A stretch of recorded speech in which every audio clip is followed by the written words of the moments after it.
why this theory is called exponential theory. So do you remember this kind of equation? So it's ordinary differential equation. What will be the solution? Yeah, like this. Great. And we can solve it using a Taylor series, for example. OK. Also, we have something like this for the matrix form. So we have this kind of equation, and we have a solution.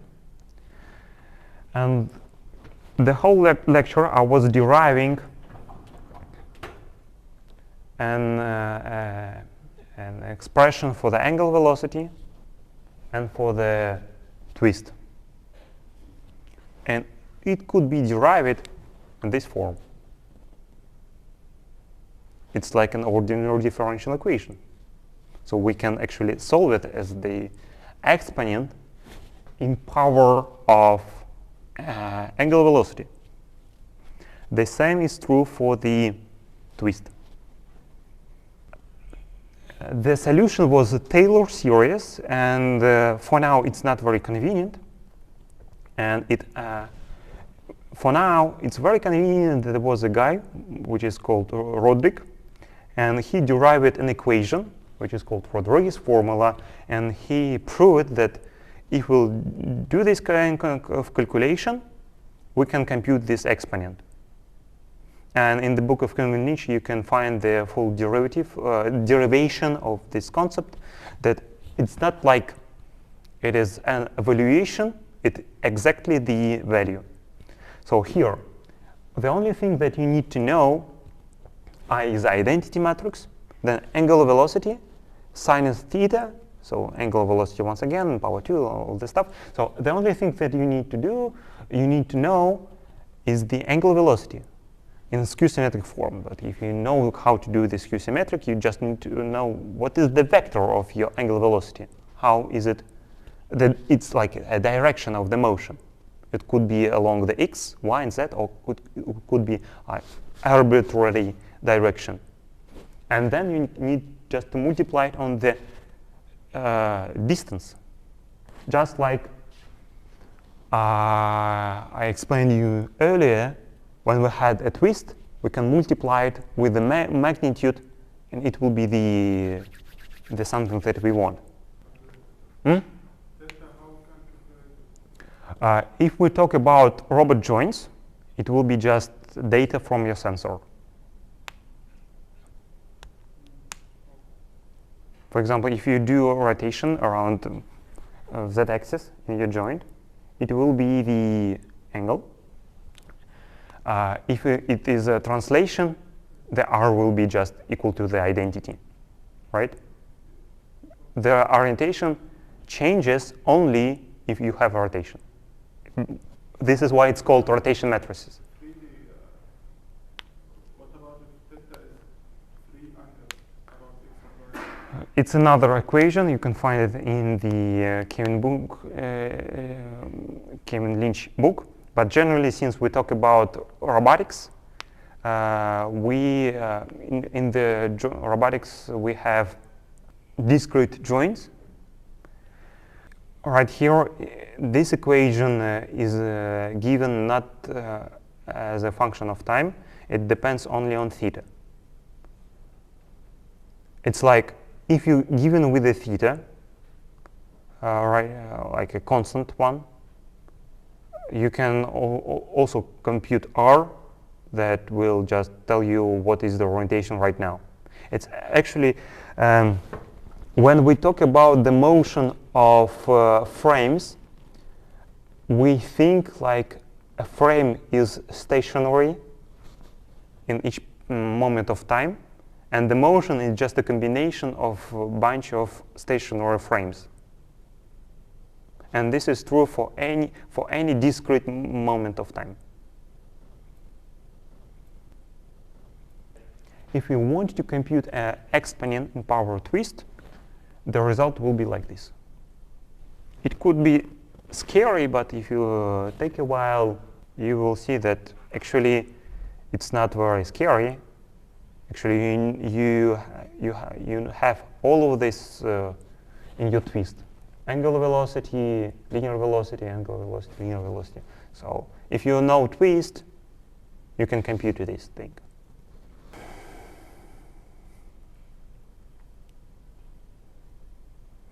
Just like with the angular velocity, you need to multiply the direction with the magnitude of your velocity. Here it will be the same. Twist equal to the screw axis with the the head is like unit twist, but here it's not unit because the magnitude will not be equal to 1, but the idea is the same. It's the direction, and alpha it is the displacement.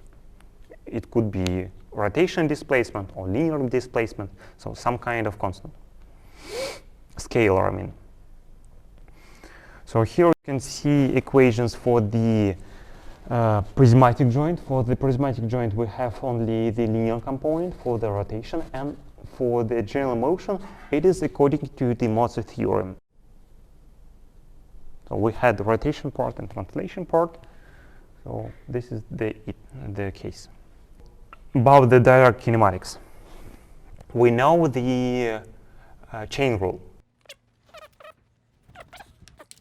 If we have an open kinematics, for example, we can create a frame here, here, here, and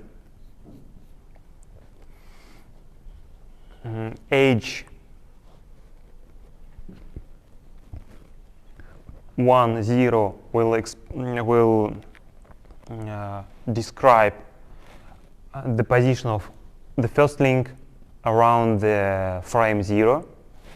So here the frame 0, the first link, second, third, and the n. If you multiply it with the h 1 over 2, so 1, 2, it's like it describes the position and orientation of the second link in respect of the first link. So we can do the following.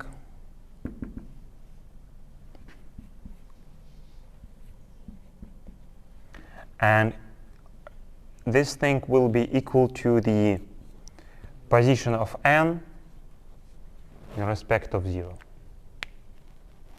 We can do the other way around also. So each of this h could be solved as an exponent in power of twist, as you can see here. And if we will proceed all this derivation, we will be left with this formula, which is called an bracket product of exponentials. And this book of Kevin Lynch and Frank Park, Bracket was the supervisor of Frank Park. Also, Bracket was here at ITMO, so he visited us. So he's a very famous guy, and he invented this nice equation. So if you know twist of all of the bodies, you can easily compute direct kinematics, and as you can see here, you can create a computer code that will do it for you. So let us have an example. Let's assume that we have this kind of robot. Actually, it will be your fourth task. So now I'm explaining you both the third and the fourth practice tasks. So the first link rotates around z-axis. The second one and the third one rotates around x-axis. Okay. So the unit vector of angular velocity in the vector form for the z will be look like 0, 0, 1. And for the x, it's like 1, 0, 0. What will be for y? 0, 1, 0. Could you agree that it is easy? It is easy. It was an easy step. And we're already halfway there. So, according to the definition of Revolute joint, in order to compute the linear component, we need to take a vector product of radius vector and angular velocity. So it will be a skew-symmetric representation of angular velocity and the vector of r. Where is the first joint? So the first joint is coincide with the world frame, and this is why zeros for the r. For the second one, it's 0, 0, L1 because we have an offset for the z. And for the second joint, we have offset for the z, for the y, and we do have nothing for the x. What will be for the end effector, for example?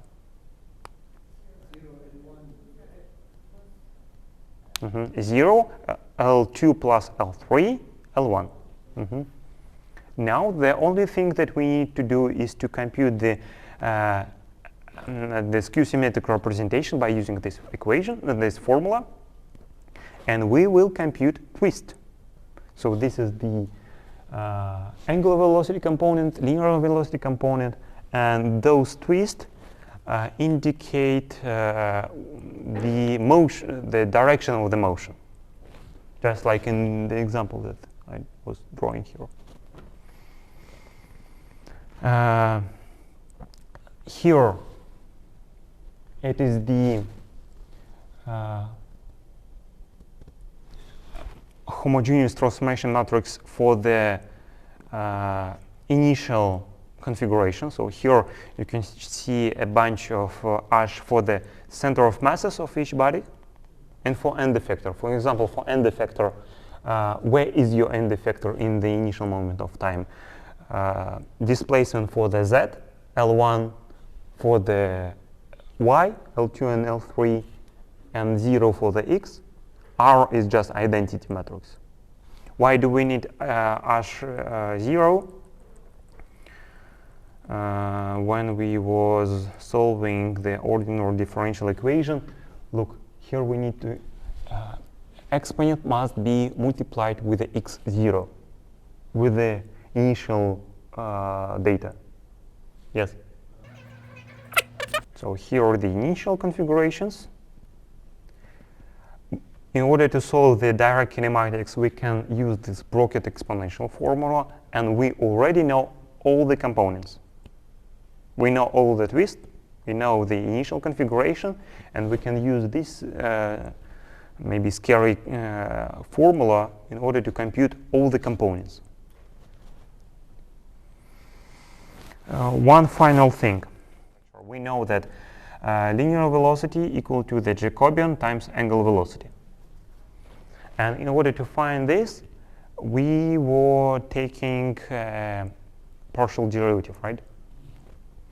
But here, if we'll do the derivation, we'll find out that the twist equal to Jacobian times velocity. But since we know that this velocity and the twist not really the same thing, this Jacobian is called analytical Jacobian, this is called geometrical Jacobian, and they are not the same. Geometrical Jacobian is actually is a bunch of twists, because the motion, look, I already erased it. So in this example, it was the axis of rotation. And in robot, each joint actually it's also another axis of rotation, or axis of translation in case of prismatic joint. And the Jacobian will be a bunch of these twists, but expressed in the initial frame. And this is why it's not just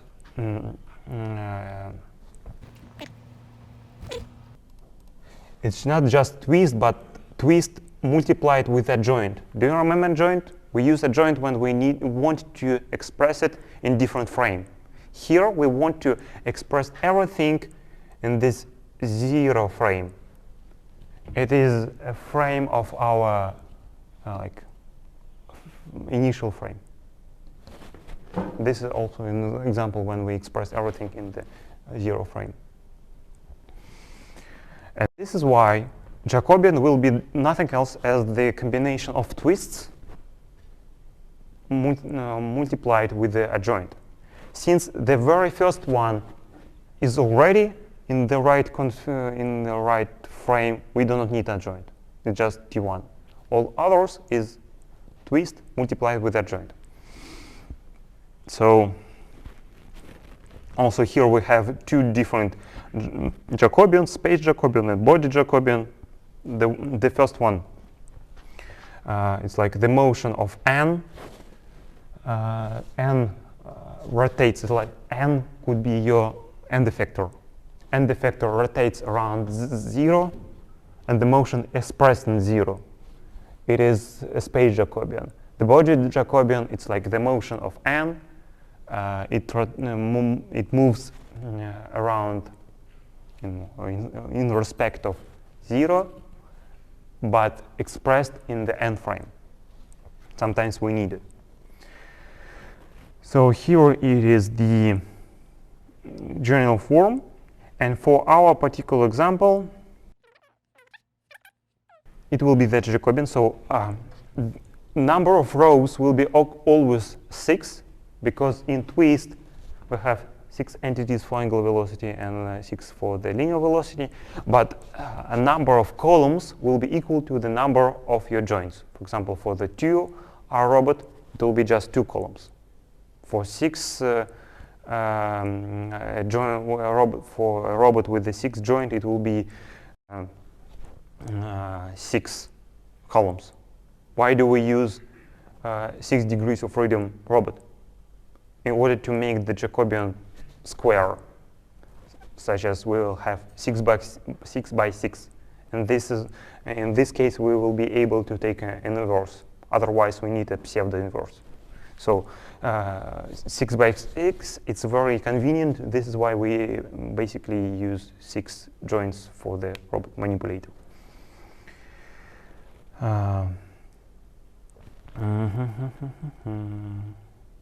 So this is the way how can we compute it. And the Jacobian for first link will be just twist for first body, and all others will be just zeros. Jacobian for the second link. For example, if you want to express twist for the second link, you need to multiply this Jacobian of the second link and multiply it with the angular velocity, vector of angular velocity. And finally, Jacobian for the third link or for your end effector. And this is the same for my case. All right. So if you have a bunch of angular velocity, if you multiply it with the Jacobian, you will be left with the twist.